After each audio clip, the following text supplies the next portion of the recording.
My name is Greg Remke. I work with Economic Thinking. We do workshops on economics of high school and homeschool debate topics and presentations for students in extemporaneous speaking. This is an event where students have 3 topics, they pick one, they've got a half hour to research it, then they have to give a 6 or 7 minute presentation.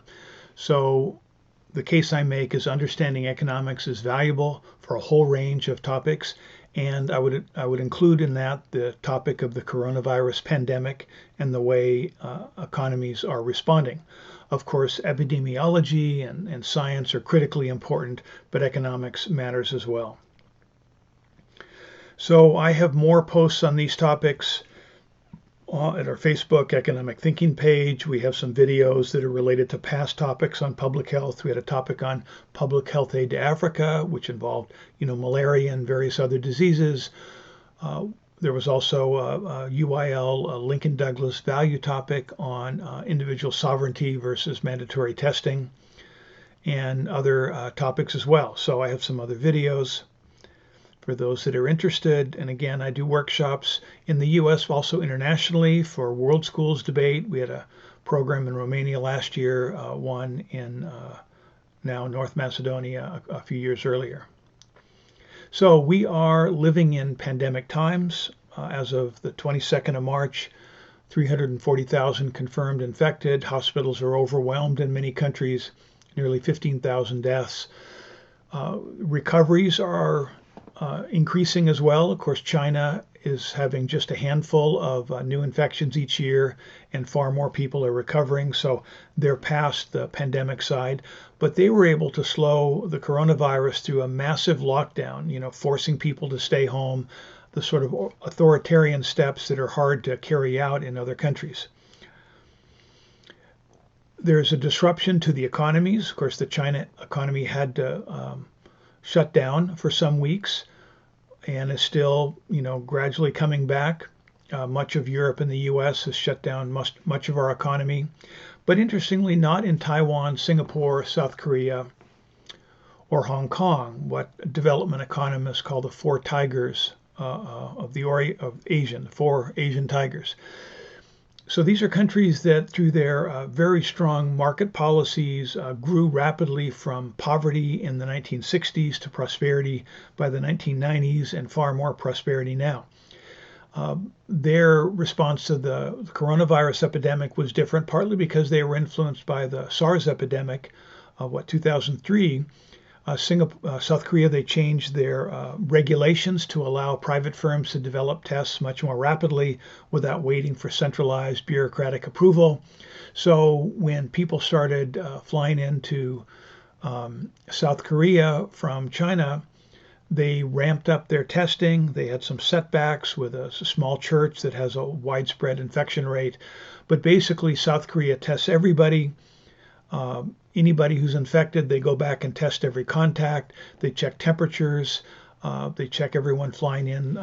Taiwan does the same. They've got a much lower incidence. If you were to say, what should U.S. policy, Italian policy, Spanish policy be toward the pandemic, it should have been what Taiwan and Singapore did. Take it seriously early on, have plenty of tests, test people who come in. Italy, in particular, has a very large Asian population, so a lot of people going back and forth from Asia in the months December, January, February, and by the time the diseases started and the hospitals started filling up, it was considered too late.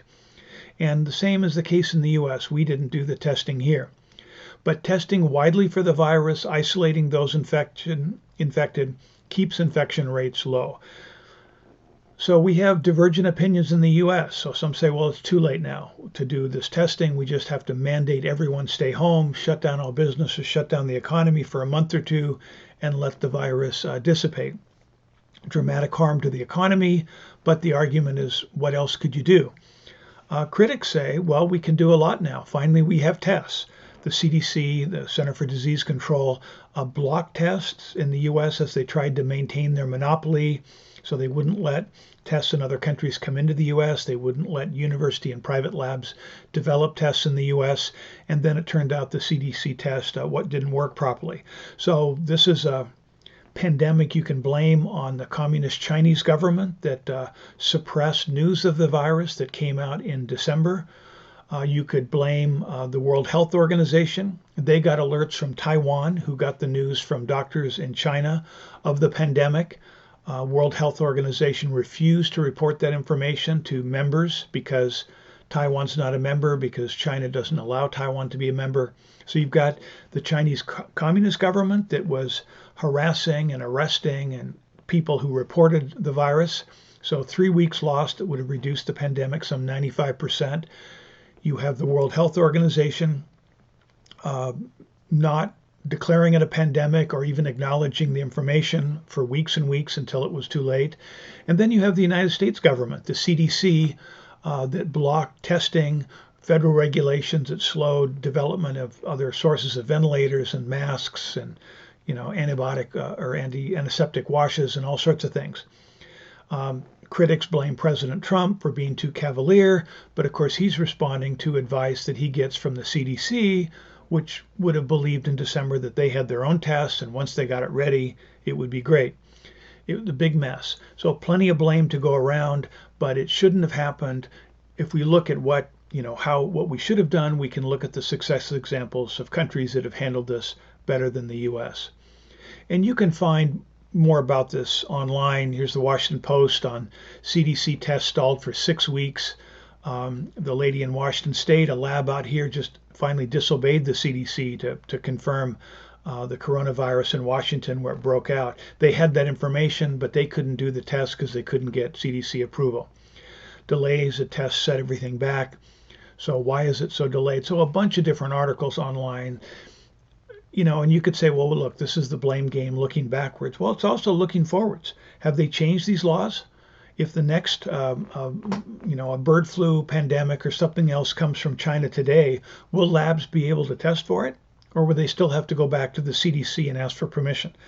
So we'd hope that things will be streamlined, but we have a top-down bureaucracy in our public health world that is distracted, as I've mentioned in some of the other videos, but also is blocking the actual social and private sector and university responses that would come naturally.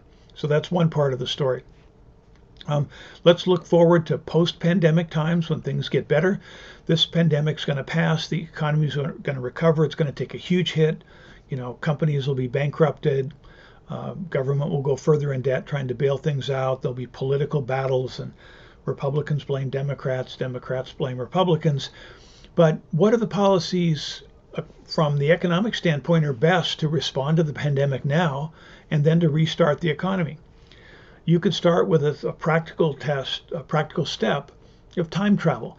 Let's go back in time 5 years. Snap your fingers. We're back in time 5 years. What policies would be best for individuals and families, for communities, for city and state and federal governments?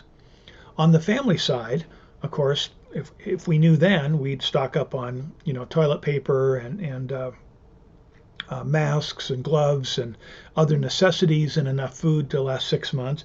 Also, it would be hugely important for people to have 6 months saving. We should have savings in the bank anyway for when accidents happen or we lose our job. Well, here millions of people are going to lose their job and they don't have savings. And you could say, well, gosh, poor people are too poor to have savings. Well, savings is a cultural issue, and the consequence of this pandemic will be like emerging from the Great Depression. People will have a much higher savings rate and they'll be skeptical of spending money that they don't have to. And other issues are involved there. What else would we do stepping back? Communities should have facilities for pandemics. Federal regulations, of course, of testing and other medical restrictions should be lifted or reformed. The Food and Drug Administration should be reformed. Think back at the FDA. FDA's mandate is to make sure drugs are safe and effective. Well, so now we have proposals for safe treatments for the coronavirus. One is taking the plasma from people that are recovered and injecting it people who are sick. That's been a therapy that's been tried for 100 years. We also have the malaria drug that's considered to be helpful in many cases. It's been around. It's safe for 100 years. So these are safe medications people could be trying, and I know there's tests going on these things. But then the FDA says, okay, it's safe, but is it effective? And researchers say, well, we don't know. We haven't done the tests. We're finding out. We want permission to do the tests to see, and it's not going to hurt people because these are safe procedures that have, worked in the past. FDA says, no, you need to bring us the proof through tests that this is effective as well as safe. So change the FDA. Of course, you could abolish the FDA. There's alternatives to the FDA, but one is to say FDA should be focused on things that are safe and not on trying to determine whether they're effective toward any particular illness or epidemic, because by the time you get that proof, you've lost many, many lives, and you've got this big bureaucratic mess. So again, we jump back 5 years. We think about what steps people should take. We would have taken then, and we would have done what South Korea did: is reduce the restrictions on testing in time of epidemic. So can we take some of those steps now? Yes. Reduce the tests, reduce the other regulations. So can we take steps now? Well, here's a post on Marginal Revolution, Alex Tabarrok.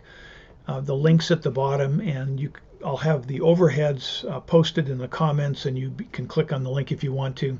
But what's the scenario going forward? We've got lockdown in California,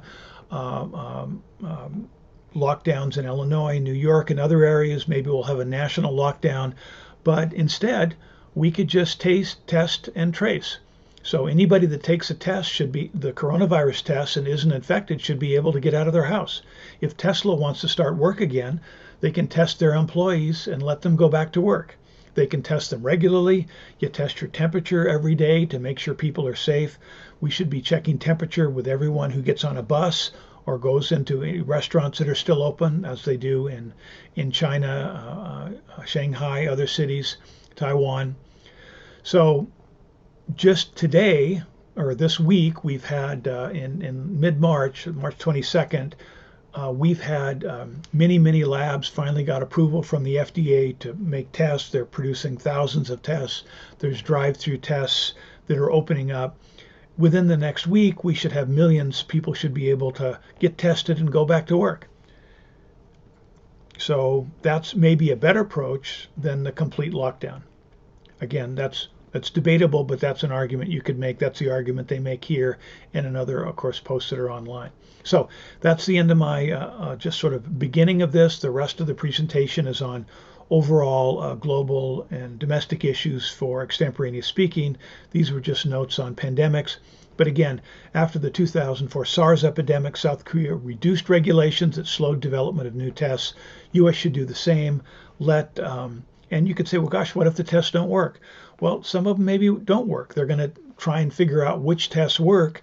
Having a diversity of tests helps us avoid having mistakes at the center, as we had with the CDC.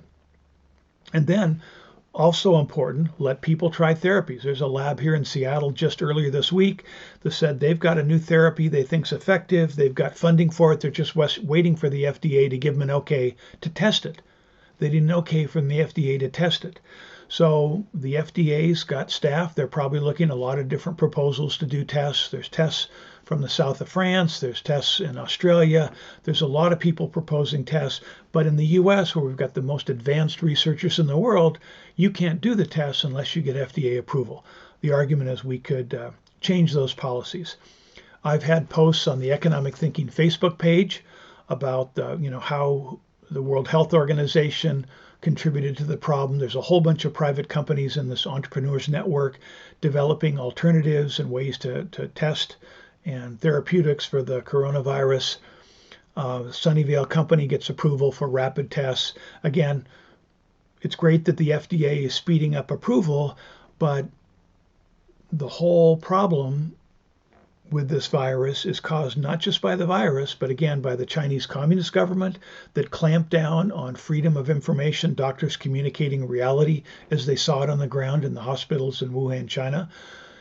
World Health Organization in Taiwan blocking them from disseminating information. and then the United States government through the CDC blocking private tests, testing alternatives, therapy alternatives, and so forth. Blocking production of new face masks need federal approval, and so on and so forth. So thank you very much, and progress is coming. I'm upbeat. We can expect major advances in the next couple weeks, although we will still have major increases in people tested and confirmed to have the virus.